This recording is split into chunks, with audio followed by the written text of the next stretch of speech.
तो अयोध्या में राम प्रतिष्ठा को महज 2 दिन बचे हैं और ऐसे में श्री राम की चर्चा तो चारों तरफ है ही, लेकिन देश के प्रधानमंत्री नरेंद्र मोदी भी चर्चाओं में हैं। कभी उन पे विपक्ष आरोप लगा रहा है, कभी कह रहा है कि ये तो पॉलिटिकल इवेंट है। कहा जा रहा है कि 2024 से पहले की वो स्ट्रेटजी है जिसके जरिए बीजेपी 2024 में 400 का आंकड़ा पार करना चाहती है। क्या वाकई ऐसा है? अयोध्या वासी क्या सोचते हैं और एक कवि क्या सोचता है, ये समझने की कोशिश।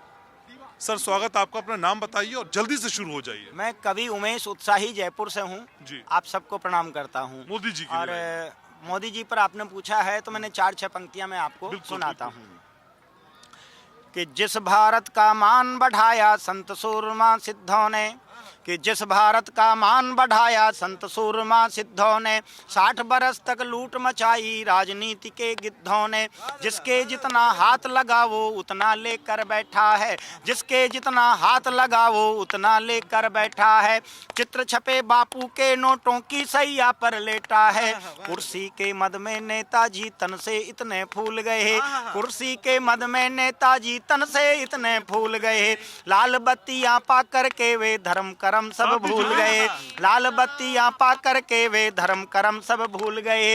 इनकी काली करतूतों से देश बहुत बर्बाद हुआ, इनकी काली करतूतों से देश बहुत बर्बाद हुआ। ऐसा पहली बार लगा कि देश अभी आजाद हुआ, ऐसा पहली बार लगा कि देश अभी आजाद हुआ। जनादेश ने तय कर डाला अगला पीएम मोदी है। पीएम की कुर्सी में मैं एक भविष्यवक्ता भी हूँ। अच्छा। और 2014 से भविष्यवाणियां करता आ रहा हूं कि ऐसा पहली बार लगा कि देश अभी आजाद हुआ। जनादेश ने तय कर डाला अगला पीएम मोदी है। पीएम की कुर्सी कुर्सी नहीं भारत माँ की गोदी है। क्यों पीएम है मोदी अगला?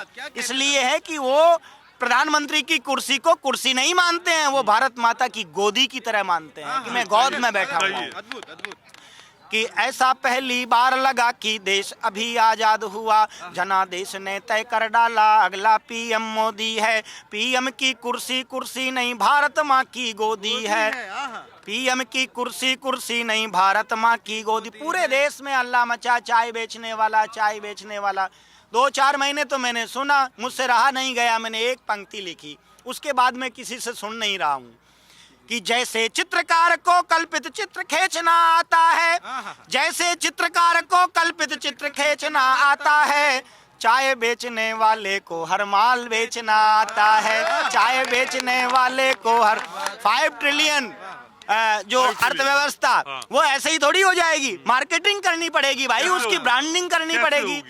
ऐसे ही होगी कि जैसे चित्रकार को कल्पित चित्र खींचना आता है, चाय बेचने वाले को हर माल बेचना आता है। और जो अमेरिका मोदी जी को वीजा तक नहीं देता था, मैं उस पर एक पंक्ति लिखता हूँ कि जो अमेरिका देता नहीं था मोदी जी को वीजा भी, जो अमेरिका देता नहीं था मोदी जी को वीजा भी, बाइडन भी ऐसे मिलते हैं जैसे मोदी जी जाजी, बाइडन भी ऐसे मिलते हैं जैसे मोदी जी जाजी। तो प्रधानमंत्री नरेंद्र मोदी को लेकर जो दीवानगी है वो आप देख पा रहे हैं और ये दीवानगी सुरूर बन के हर किसी के सिर पे चढ़ रही है और दावा है उनके चाहने वालों का कि 2024 में भारी बहुमत के साथ वो रिपीट करेंगे। अब हम तो कुछ नहीं कह सकते, लेकिन इंतजार हम करेंगे परिणामों का।